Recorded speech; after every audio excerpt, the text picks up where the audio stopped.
Bienvenue dans cette vidéo qui va vous entretenir toujours sur les rappels et cette fois sur l'architecture logicielle d'un ordinateur.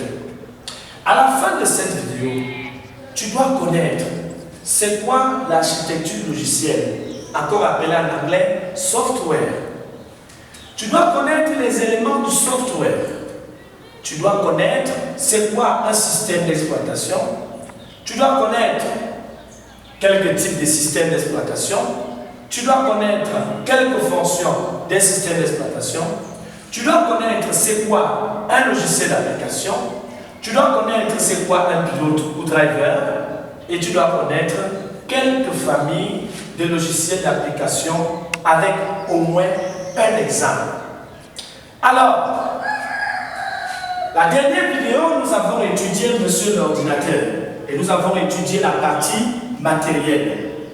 Aujourd'hui, nous allons donc évoluer avec la partie logicielle qui est encore appelée en anglais le software. À la question de savoir, c'est quoi l'architecture logicielle?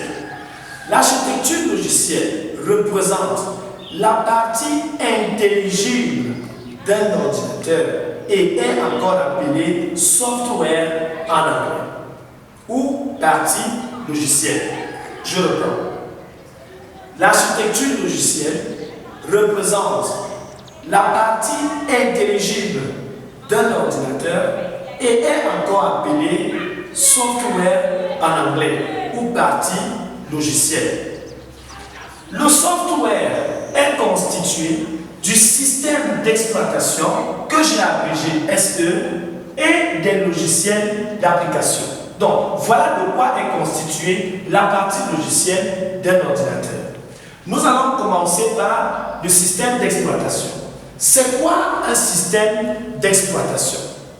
Un système d'exploitation est un ensemble de programmes qui assure la gestion des ressources matérielles et logicielles dans un ordinateur. Je reprends. Un système d'exploitation est un ensemble de programmes qui assure la gestion des ressources matérielles et logicielles dans un ordinateur. Ou encore, un système d'exploitation est un logiciel de base qui assure le bon fonctionnement d'un ordinateur. Nous parlons de logiciel de base parce que c'est le tout premier programme qu'on installe dans un ordinateur afin que celui-ci soit utilisable. Nous parlons de gestion matérielle parce que c'est le système d'exploitation qui nous aide à manipuler tout le matériel, tout ce que nous avons vu la dernière fois comme périphérique dans un ordinateur. Et nous parlons de gestion logicielle parce que c'est grâce au système d'exploitation que nous allons installer tous les autres logiciels d'application dans un ordinateur. À la question donc de répondre, les types de systèmes d'exploitation. Il existe des systèmes d'exploitation monotâches. Un système d'exploitation monotâche est un système d'exploitation qui ne peut accueillir qu'un seul utilisateur et ne peut effectuer qu'une seule tâche à la fois. Exemple, MS-DOS. Un système d'exploitation multitâche, un autre type de système d'exploitation, je vous ai montré, les systèmes d'exploitation monotâche, les systèmes d'exploitation multitâche. Un système d'exploitation multitâche est un système d'exploitation qui peut accueillir plusieurs utilisateurs et qui peut effectuer plusieurs tâches à la fois. Exemple, Windows XP, Windows 7, Windows 8, Windows 10, Windows Vista, Linux, Ubuntu, Mandriva, il en existe encore bien d'autres. Donc, voilà les deux types de systèmes d'exploitation que vous allez le plus rencontrer. Maintenant, les fonctions d'un système d'exploitation. Il y en a plusieurs, mais nous avons là listé quelques fonctions. Vous devez néanmoins connaître à quoi sert un système d'exploitation dans votre ordinateur. Un système d'exploitation assure la gestion matérielle, comme nous l'avons dit plus. Un système d'exploitation assure la gestion logicielle. Un système d'exploitation assure la gestion de la mémoire. Un système d'exploitation assure la gestion du processeur. Un système d'exploitation assure la gestion des fichiers et des dossiers. Il en existe encore bien d'autres. Au niveau de la gestion du matériel, nous avons dit que c'est grâce au système d'exploitation que je peux communiquer avec mes périphériques d'entrée, mes périphériques de sortie et mes périphériques d'entrée-sortie. Au niveau de la gestion logicielle, c'est grâce au système d'exploitation que nous pouvons installer tous les autres logiciels dans un ordinateur. C'est grâce au système d'exploitation que je connais la partie de la mémoire qui a déjà été utilisée, la partie de la mémoire qui est encore libre et la répartition des fichiers dans la mémoire. C'est grâce au système d'exploitation que nous pouvons avoir accès à ces informations. Le système d'exploitation assure la gestion du processeur. C'est grâce au système d'exploitation que mes instructions d'entrée sont exécutées par le processeur et je peux voir le résultat par les périphériques de sortie. Le système d'exploitation assure la gestion des dossiers. C'est lui qui nous aide à créer un dossier, à renommer un dossier, à copier, à couper. Toutes les opérations que nous effectuons dans un dossier, c'est le système d'exploitation qui nous aide à les effectuer. Le système d'exploitation assure la gestion des fichiers. Bien évidemment, modifier un fichier, supprimer, renommer, copier, coller, couper, c'est le système d'exploitation qui nous aide à effectuer toutes ces opérations. Bien. Maintenant, nous allons parler des logiciels d'application. Tout d'abord, c'est quoi un logiciel? Un logiciel est un ensemble de programmes permettant d'effectuer une tâche. Un logiciel est un ensemble de programmes permettant d'effectuer une tâche.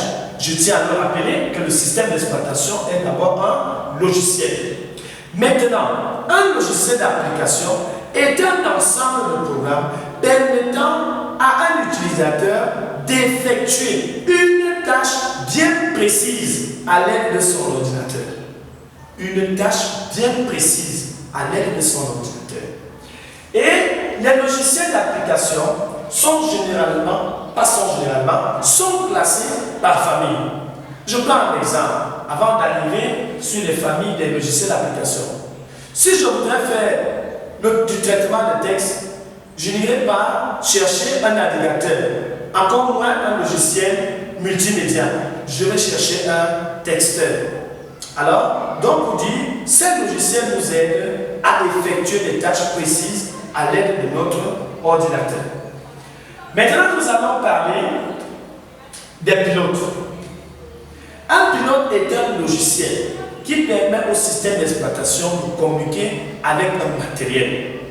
Lorsque je dois utiliser un matériel avec mon ordinateur, c'est le pilote qui aide le système d'exploitation à communiquer avec ce matériel. Un pilote est un logiciel qui permet au système d'exploitation de communiquer avec un matériel.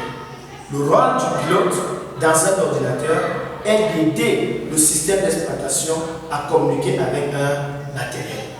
Maintenant, nous allons voir quelques familles de logiciels d'application avec des exemples. La liste des familles des logiciels d'application ici représente les familles des logiciels utilisés de la 6e en terminale. L'élève de terminale doit connaître ces différentes familles et doit connaître au moins un exemple par famille. Ces logiciels sont utilisés de la 6e en terminale et l'élève de terminale doit connaître ces différentes familles et aussi connaître au moins un exemple. Nous avons donc la famille des texteurs. Un texteur, c'est un logiciel d'application qui permet le traitement de texte dans un ordinateur. Exemple, Microsoft Office Word, OpenOffice Writer, WinWord. Nous avons aussi les tableurs. Un tableur est un logiciel d'application qui permet d'automatiser ou d'effectuer des calculs. Exemple, Microsoft Office Excel, Lotus 1, 2, 3, OpenOffice Calc. Nous avons la famille de logiciels PAO. PAO pour publication assistée par ordinateur. C'est un logiciel d'application qui permet de faire des publications assistées par ordinateur. Exemple, carte de visite, carte de vœux, les billets d'invitation, les programmes des obsèques, les biais de faits par des dépliants. Voilà à quoi sert un logiciel PAO. Exemple, Microsoft Office Publisher, PageMaker. Nous avons la famille des PAO, présentation assistée par ordinateur. Logiciel d'application qui nous aide à faire une conférence, une soutenance, une publication publique. Exemple, Microsoft Office PowerPoint, Google Présentation. Nous avons des logiciels de traitement d'image. C'est aussi une famille. Ceux-ci nous permettent d'effectuer le traitement d'image. Exemple, Photoshop, Pen. Nous avons la famille des logiciels multimédia. Ceux-ci nous permettent de manipuler des médias numériques, tels que des vidéos, des sons. Exemple, nous avons VLC, Windows Media Player, Jet Audio, PC DJ et bien d'autres que vous connaissez. Nous avons la famille des navigateurs. Un navigateur est un logiciel d'application qui permet de visualiser une page web. Un navigateur est un logiciel d'application qui permet de visualiser une page web. Exemple, Google Chrome, Mozilla Firefox, Internet Explorer, Safari, Opera Mini et bien d'autres. Nous avons la famille des logiciels antivirus. Un antivirus est un logiciel d'application qui permet de protéger notre ordinateur contre des programmes malveillants appelés virus informatiques. Un antivirus est un logiciel d'application qui permet de protéger notre ordinateur contre les programmes malveillants appelés virus informatiques. Je profite pour dire un virus informatique est un programme malveillant qui empêche le bon fonctionnement d'un ordinateur. Bien. Exemple donc, Avast, Norton, AVG, Avira, Kaspersky. Nous avons la famille des logiciels SGBD qu'on étudie en classe de terminale. SGBD signifie Système de gestion des bases de données. Ce sont des logiciels qui permettent de manipuler une base de données. Exemple, Microsoft Office Access, MySQL, Oracle, SQL Server et bien d'autres. Nous avons la famille des éditeurs de texte. L'éditeur de texte est un logiciel d'application qui permet la saisie d'un code sans mise en forme. Exemple, Notepad++, Bloc-Notes, WordPad. Voilà ce sur quoi aujourd'hui j'ai voulu qu'on puisse s'entretenir. Si tu as aimé cette vidéo, je voudrais que tu la partages avec d'autres élèves afin que nous restions en phase pour garder la connaissance qui doit nous aider en informatique. Je vous remercie de m'avoir écouté. Merci.